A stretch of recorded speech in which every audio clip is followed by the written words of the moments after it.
इसका क्या मतलब? जगत का विस्मरण, जगत को हम भूल जाएं और जगदीश के हो जाएं, यही निरोध लीला है। हे राजन, भगवान के अवतार के केवल एक कारण नहीं है, भगवान के अवतार के बहुत सारे कारण हैं। कैसे? गोस्वामी बाबा जी लिखते हैं, हरि अवतार हे तुझे ही होई, हरि अवतार हे तुझे ही होई, हरि अवतार हे तुझे ही होई, कम कहीं जाई न कोई,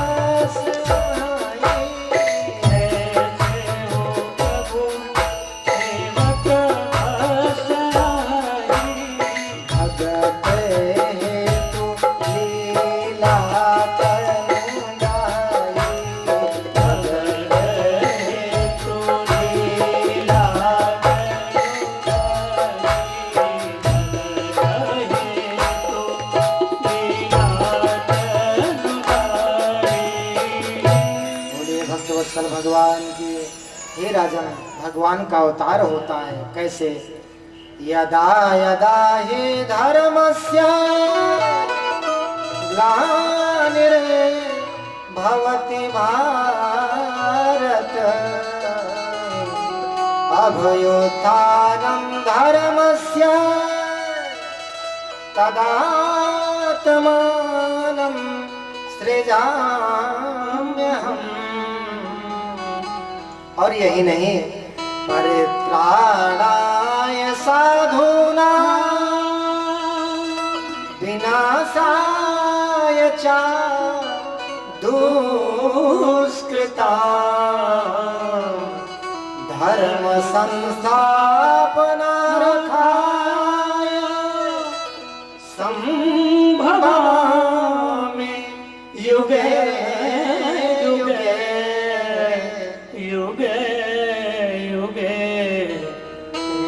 बोले भक्त वत्सल भगवान की।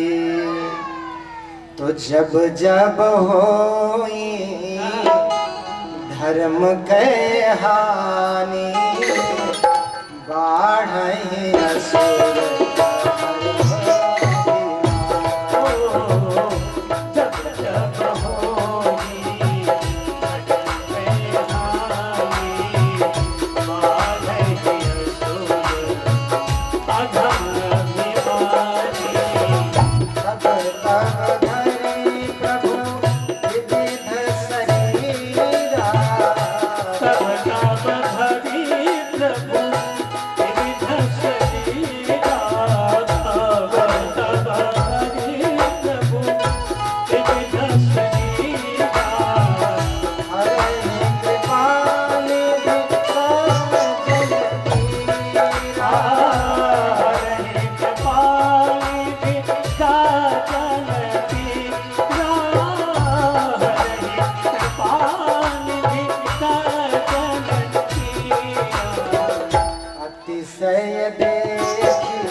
गौरभूत्वास्त्रमुखी खिन्ना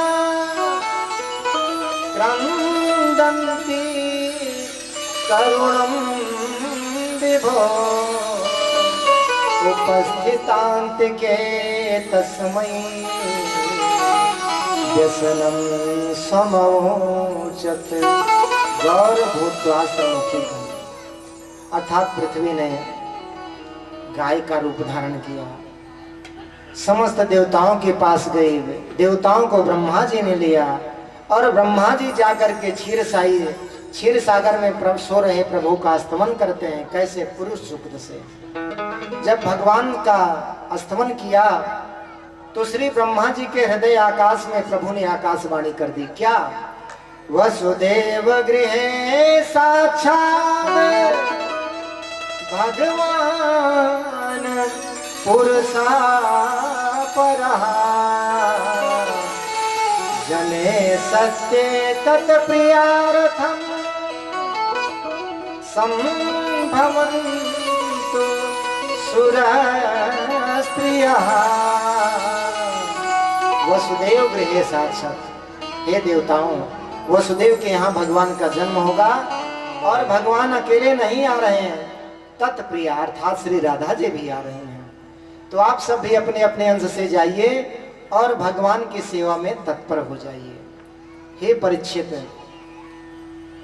एक राजा थे आहुक, उनके उग्रसेन और देवक दो पुत्र थे। उग्रसेन जी के यहाँ पुत्र नहीं हुआ तो पुत्रिकामेष्ट यज्ञ किया। इनकी पत्नी का नाम था पवन रेखा। पवन रेखा एक दिन घूमने गई तो वहां पर एक ध्रुमलिक नामक राक्षस ने उग्रसेन का रूप बनाया और उसके साथ छल किया। छल का परिणाम ये हुआ कि जब बालक का जन्म हुआ तो उस बालक पर उसी दैत्य की छाया पड़ी। इसका नाम था कंस। ब्राह्मणों ने बताया कि आपका बालक बड़ा ही आतताई होगा, तो श्री उग्रसेन जी ने इसे यमुना जी में जाकर के फेंक दिया। श्री सूर्यसेन जी स्नान करने के लिए आए थे, उन्होंने उस बालक को निकाला, ले जाकर के वसुदेव जी के साथ उसका भी लालन पालन करने लगे। कालांतर में नारद जी ने बताया कि हे कंस, तू तो राजा है, राजकुमार है। जब उसे ये पता लगा तो जाकर के शिव का स्तमन किया। भगवान शिव ने एक धनुष दिया, कहा हे राजन, इसे कोई तोड़ नहीं सकता और जो तोड़ देगा वह तुम्हें छोड़ नहीं सकता। अब उसने अघासुर बकासुर की फौज बनाई और उग्रसेन जी को जेल में डाल दिया। सारी प्रजा उससे त्रस्त हो गई। अब प्रजा का रुख अपनी तरफ मोड़ने के लिए उसकी चचेरी बहन देवकी, उसने विवाह का निर्णय लिया। वसुदेव जी बारात लेकर के वहां से चले। तब यह कंस, देखिए, बड़े हाव भाव से वहां पर सत्कार हुआ और जो देवक जी थे ना, उनको 400 हाथी, 15,000 घोड़े, 1800 रथ और 200 कन्याएं भेंट दी विवाह में। जब श्री वसुदेव जी चलने लगे तो यह स्वयं रथवान बना। और हे राजन, जब कुछ ही दूर ही गया था तो आकाशवाणी हुई, पथि प्रगहिणं कंस्यमाभास्याः शरीरवाक् अस्यास्त्वाम् अष्टमो गर्भो हन्तायां बहसे बुध। जिस बहन को तू इतने लाड़ से जा रहा है, इसके द्वारा जो 8वीं गर्भ होगी, तेरा काल होगी, तेरा काल होगी। आकाशवाणी सुनते ही इसने मारने का उद्यम किया। श्री वसुदेव जी ने कहा कि हे राजन, ये देवकी आपकी बहन है और नारी है, स्त्री है। यदि आप इसे मार देंगे तो स्त्री वध का पाप लगेगा, अतः आप इसे छोड़ दीजिए। और रही बात मरने की ना, आया है सो जाएगा राजा रंक फकीर,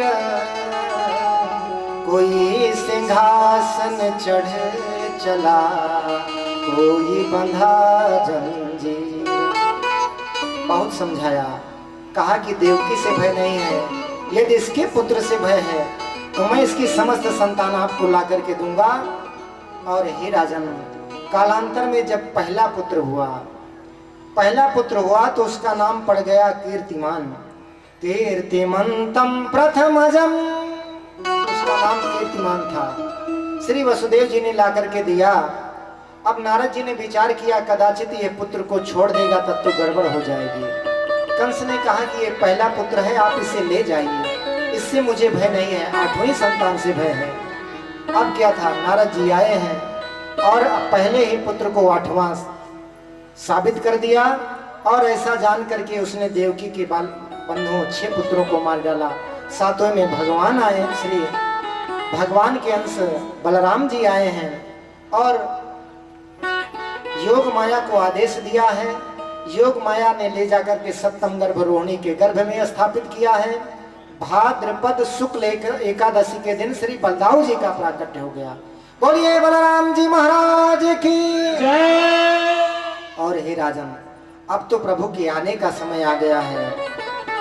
तो जा दिन ते हरि गर्भ ही आए, जा दिन ते हरि गर्भ ही आए, जा दिन ते हरि गर्भ ही आए, जा दिन ते, जा दिन ते,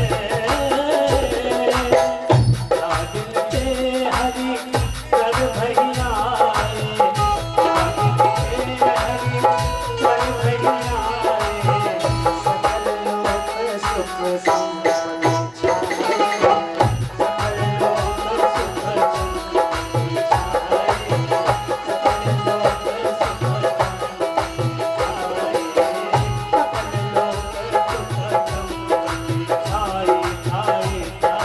बोलिए वृंदावन बिहारी लाल की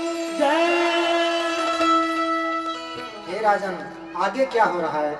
शीतल मंद सुरभि बाबा